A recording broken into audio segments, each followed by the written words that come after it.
ओफो माँ, कितनी गर्मी लग रही है। इस मरे हुए पंखे को निकालकर पापा से बोल दो कि एक अच्छा सा बढ़िया कूलर ले आए, जिससे ठंडी ठंडी हवा लगे। रात को सोया भी नहीं जाता। बेटा, तेरे पापा कोई अंबानी की औलाद या नौकरी वाले नहीं है जो तेरे सपनों को पूरा कर सके। बेचारे बैलगाड़ी चलाकर 40-50 रुपए कमाते हैं, जिसमें घर भी चलता है, तेरे खाने की चटोरी चीज भी आती है। ऐसे में कहाँ से महंगा कूलर आएगा। माँ, ऐसी इमोशनल टेढ़ी मेढ़ी बात क्यों करती हो जिससे मैं कुछ जवाब भी न दे सकूं? तू इसलिए जवाब नहीं दे सकती क्योंकि तू जानती है कि तेरे पापा कितनी गरीबी में इस घर को चला रहे हैं। ये नहीं पता तेरे माँ बाप कैसे गर्मी में रह रहे हैं, कैसे वो बाहर काम कर रहे हैं, कैसे मैं चूल्हे पर बैठकर तेरे लिए रोटियां बनाती रहती हूँ। बस माँ, कितना सुनाओगी मुझे? पता है मैं थोड़ी सी आलसी और जिद्दी हूँ। काश मैंने थोड़ी बहुत पढ़ाई की होती तो आज नौकरी करके आप दोनों को पैसा लाकर बहुत खुश रखती, पर वो तो होने से रहा। पर जहाँ भी मेरी शादी होगी ना माँ, वहाँ मैं बहुत अच्छे से रहूंगी। ऐसे ही जगह मेरी शादी करना, गरीबी में मत कर देना। पहले हमारे जैसे गरीब फकीरों के यहाँ अच्छा रिश्ता तो आए तेरे लिए, तभी तो हो। अरे चिंता मत करो अंजना, हमारी बेटी की शादी अच्छे घर में ही होगी। ये कहकर अंजना चावल चुनने लगती है। 2 दिन बाद वो पंडित से कहकर अपनी बेटी के लिए रिश्ते मांगती है। महीना बीत जाता है पर कोई भी अच्छा रिश्ता नहीं मिलता। सब उससे दहेज की मांग करते हैं जो अंजना देने में असमर्थ होती है। फिर एक दिन, अरे अंजना जी, आप यहाँ देखिए, आपकी बेटी के लिए कोई अमीर रिश्ता तो नहीं मिला, पर एक बहुत अच्छे परिवार से रिश्ता आया है। बस ये बात है कि वो गरीब हैं और आपसे दहेज में कुछ लेंगे भी नहीं। मंजूर है तो बताइए, आगे बात करूं? क्या सच में पंडित जी पैसे नहीं देने पड़ेंगे? अगर ऐसा है तो आप रिश्ते की बात आगे चला दीजिए। वैसे भी कुंवारी लड़की को ज्यादा समय तक घर में नहीं रखना चाहिए। ठीक है, जैसी आपकी इच्छा। राधे राधे। कुछ ही समय में सुनीता अपने अरमानों की डोली लिए अपने ससुराल पहुंचती है, जहां गृह प्रवेश करते ही वो कच्चा मकान देखकर कहती है, माँ जी, क्या ये हमारा घर है? बहुत छोटा नहीं है? और कमरा कहाँ है? रसोई के बर्तन भी नहीं है यहाँ पर। वो बहू, हमारा एक यही छोटा सा घर है जिसमें सिर्फ एक ही कमरा है, और इन सब में अब से हम 5 जने रहेंगे। तो मैं, हम दोनों के पति और मेरी बेटी इंदु। वो रहा तेरा बिस्तर, वहाँ आराम कर। भाभी, आपको शुरुआत में थोड़ी दिक्कत होगी, लेकिन बाद में आपको नॉर्मल हो जाएगा। और हाँ बहू, तू फिक्र मत कर, कोने में तेरा बिस्तर है, वहाँ पर्दा भी लगवा दिया है। जी माँ जी। हे भगवान, अपने इस एक कमरे के ससुराल में मैं जो अपने अरमानों की डोरी लाई थी, वो अरमान कभी पूरे नहीं हो पाएंगे। सोचा था मैं गरीब हूँ तो क्या हुआ, लेकिन ससुराल अमीर मिलेगा, लेकिन यहाँ तो मेरे घर से भी ज्यादा बदतर हालत है। अपने टूटे अरमानों से समझौता कर सुनीता अपने एक कमरे के ससुराल में आशियाना सजाने लगती है। 2 दिन में ही वो अपने ससुराल की जिम्मेदारी को अच्छे से संभाल लेती है। उसके बनाए खाने से ससुराल वाले बेहद खुश थे। अरे वाह बहू, तूने बहुत बढ़िया खाना बनाया है। माफ करना बेटी, हम बहुत गरीब हैं। शगुन में देने के लिए सोना चांदी नहीं है, पर ये चांदी का सिक्का है जो दिवाली के समय लक्ष्मी पूजन में निकाला जाता है। अब से तू इसे अपने पास रख। शुक्रिया पापा जी, मेरे लिए यही बहुत है। सुनीता, तुम्हें इस घर में कोई तकलीफ तो नहीं हो रही ना? होती है राघव जी, बहुत तकलीफ होती है, और चूल्हे पर खाना बनाना बहुत मुश्किल है इस गर्मी में। काश आप एक कूलर ला पाते। क्या हुआ, तुम कुछ कहना चाहती थी, कह नहीं पा रही हो? जी कुछ नहीं।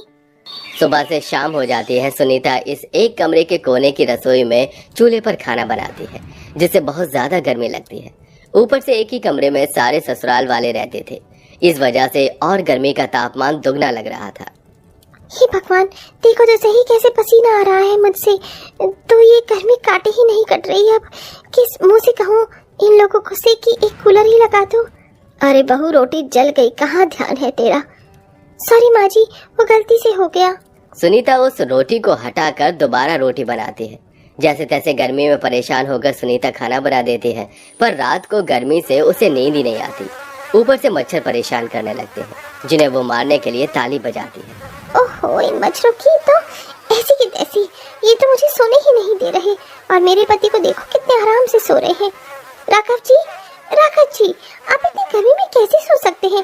एक तो हमारा बिस्तर भी कोने में है, यहाँ पर कोई पंखा कूलर भी नहीं। प्लीज कोई पंखा कूलर ले आइए। अरे यार, क्यों परेशान कर रही हो? बहुत नींद आ रही है, सो जाओ, अभी पैसे नहीं है। हे भगवान, क्या मैं इसी तरह परेशान रहूंगी गर्मी से अपने ससुराल में? यहाँ भी एक पंखा है इस एक कमरे में, और वहाँ पर भी माँ जी पापा जी सो रहे हैं। गर्मी से परेशान होकर सुनीता जैसे तैसे सो जाती है। अगले दिन गली में कुल्फी वाला आता है, जिसे देख सुनीता का खाने का मन करता है। क्या करूं, इतनी गर्मी में मुझे कुल्फी खाने का मन कर रहा है, पर मेरे पास तो पैसे भी नहीं है। माँ जी से मांगू? सुनीता सास से कुल्फी के लिए पैसे मांगते हैं, जो कि उसके पास होते नहीं हैं। ओहो, इन पर मेरी किसी भी गर्मी का कोई इलाज ही नहीं है।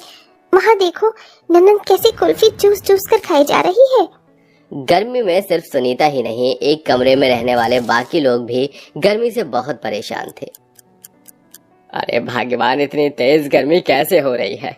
रोज रोज निर्मला, अरे जरा हाथ वाले पंखे से थोड़ी हवा कर दो, और कोई शरबत भी बना लो जिससे थोड़ी ठंडक पहुंचे। पर इतने में सुनीता नींबू का शरबत बनाकर सबके लिए ले आती है। अरे बहू, तू तो मेरे मुंह से निकलते ही नींबू पानी बनाकर ले आई। क्या करूं पापा जी, मेरा ससुराल एक कमरे का बना है, इसीलिए कोने में हम सब हैं, और हमारी रसोई भी तो यही है। मैंने सुन लिया और नींबू बचे थे तो मैं नींबू पानी बनाकर ले आई।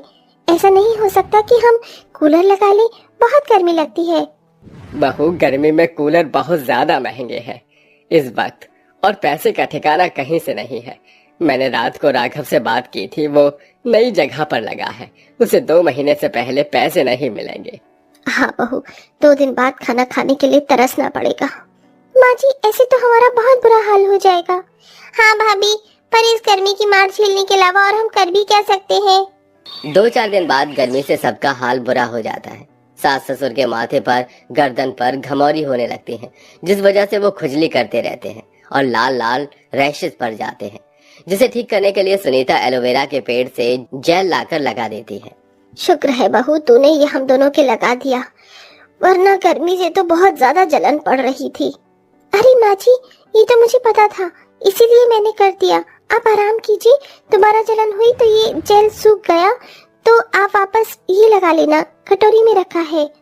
ठीक है बहू, गर्मी से इस घर में सबकी हालत खराब है, और मुझे भी ज्यादा पढ़ाई लिखाई आती नहीं, तो क्या हुआ, किसी के घर पर नौकरी मांग लेती हूँ, वही काम करके कुछ पैसे कमा लूंगी, कूलर या एसी तो लगा के ही रहूंगी। सुनीता ये सोचकर घर से बाहर काम ढूंढने चली जाती है। गर्मी में चलते चलते उसे 3 घंटे हो जाते हैं, और फिर एक सेठानी के घर नौकरानी का काम मिल जाता है। अब घर का काम करने के बाद दोपहर के 12 बजे धूप में सुनीता सेठानी के घर जाकर साफ सफाई करती है, और फिर शाम तक वापस आ जाती है। ऐसा करीब 2 महीने तक चलता है।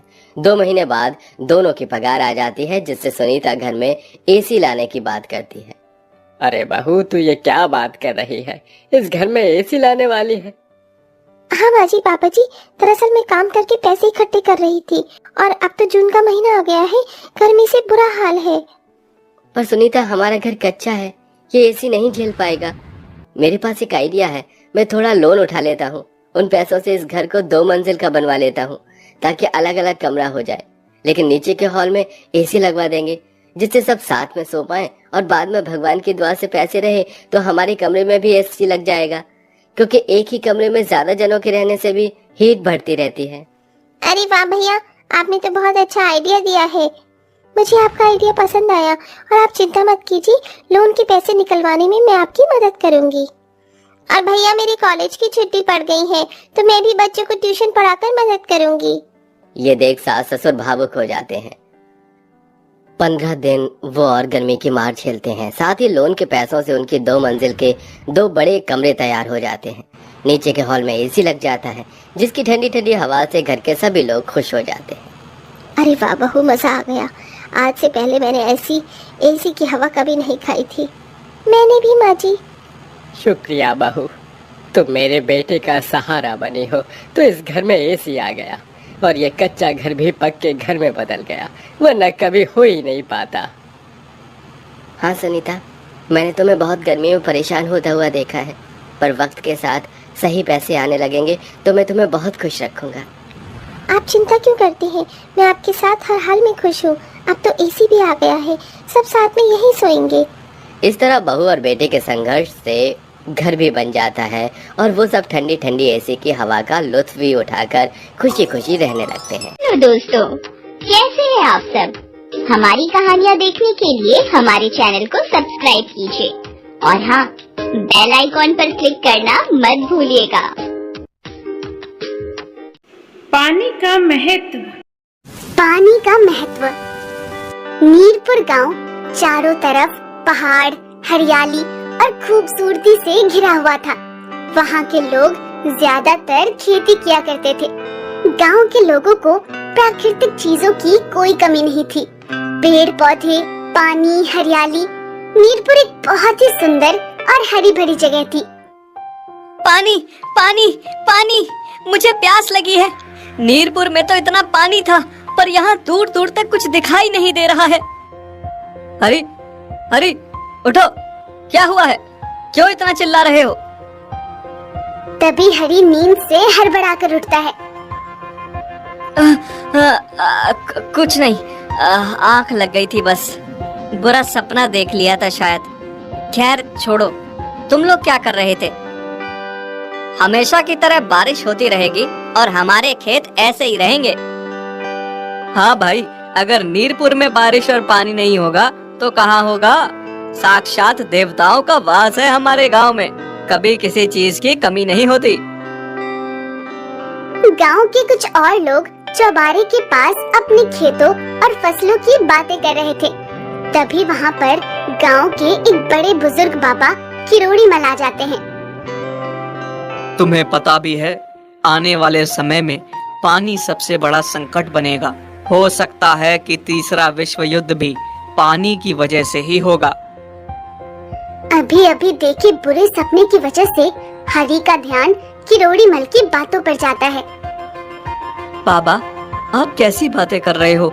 हमारे पास इतने सारे तालाब, कुएं और झरने हैं, ऐसे कैसे पानी खत्म हो जाएगा? चारों तरफ तो पानी ही पानी है। वही तो समस्या है बेटा, तुम लोग समझ नहीं रहे। ये जो दिख रहा है ये बस आज है। थोड़ी दूर जाकर देखोगे तो तुम्हें कोई झरना, पानी, तालाब नहीं मिलेगा। पर ऐसा क्यों होगा बाबा? जब मैं छोटा था तो लगभग 100 किलोमीटर के दायरे में खूब तेज बारिश होती थी, और आज देखो बस 10 किलोमीटर ही रह गई है। समय बदल रहा है बेटा, थोड़े दिन जाने दो, हमारा भी पानी खत्म हो जाएगा। अब बाबा किरोड़ी मल की ऐसी बातें सुनकर रामू और श्याम दोनों सोचने लगते हैं और बोलते हैं। हाँ बाबा, लेकिन इतनी जल्दी पानी खत्म होने का तो मतलब ही नहीं बनता। ऐसे थोड़ी हो सकता है। हाँ बाबा, रामू बिल्कुल ठीक कह रहा है। अब तुम इसे ऐसा ही देख लो, 10 किलोमीटर के बाद वाले गांव में बारिश नहीं हो रही तो वो हमारे तालाब से पानी भर रहे हैं। तभी वहाँ पर गांव का एक और व्यक्ति रमेश आ जाता है और आकर बोलता है। हाँ बाबा, मुझे भी ऐसा ही लगता है। तुम लोग देख लेना, अगले साल बिल्कुल भी बारिश नहीं होगी। देखो, अब तो इसने भी कह दिया, अब तो बारिश नहीं होगी।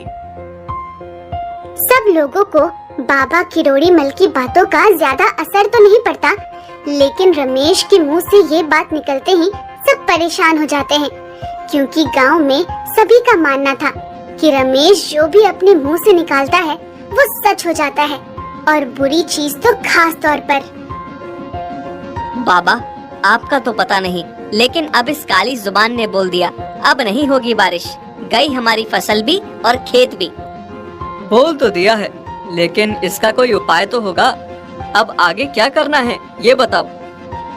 इस बात के बाद सभी गांव के व्यक्ति बहुत परेशान हो जाते हैं और जवाब के लिए बड़ों की तरफ देखने लगते हैं। देखो, इसका एक उपाय है मेरे पास।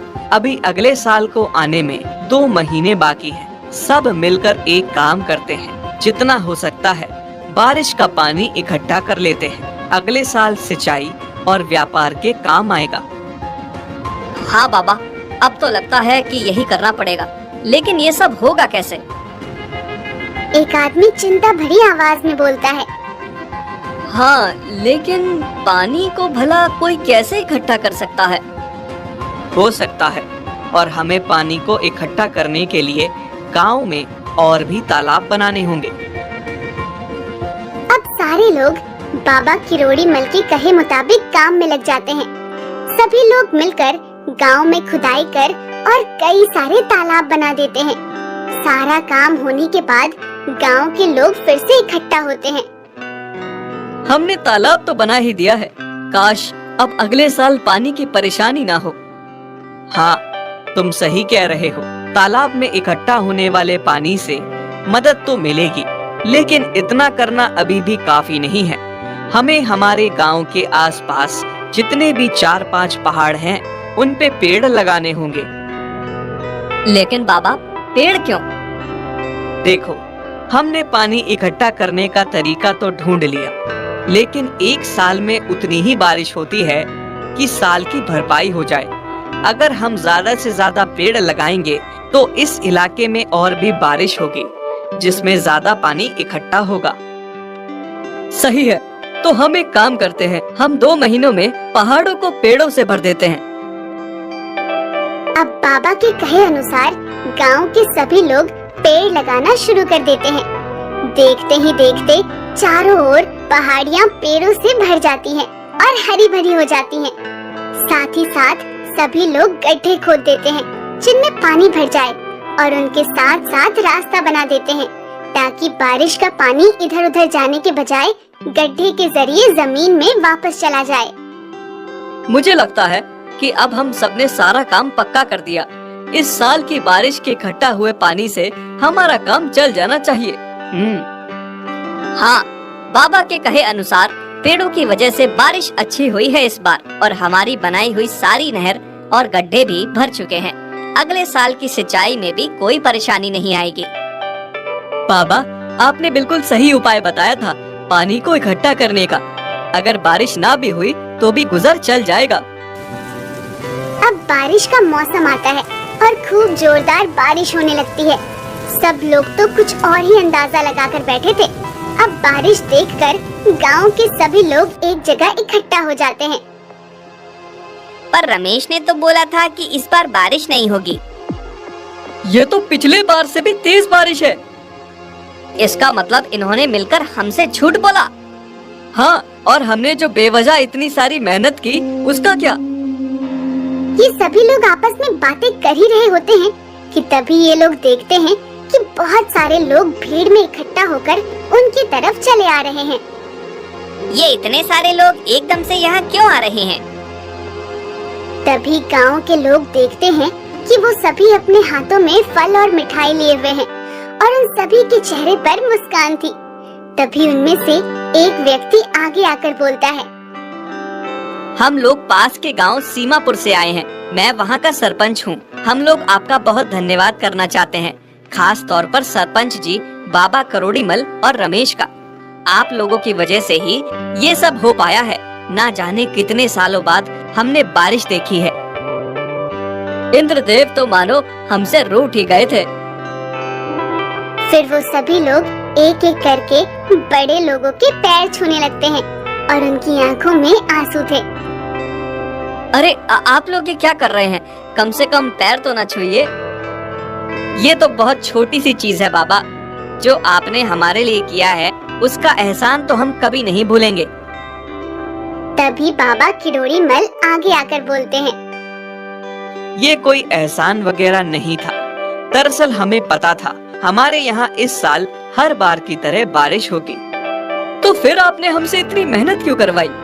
बेटा देखो, जिस हिसाब से हमारा गांव है, यहाँ हर बार बारिश होना लाजमी है, क्योंकि ये चारों तरफ से पहाड़ों और जंगलों से घिरा हुआ है। लेकिन क्योंकि हमने जंगल में जाकर पेड़ काटे थे, तो हमारी वजह से पड़ोस वाले गांव में बारिश नहीं हो रही थी।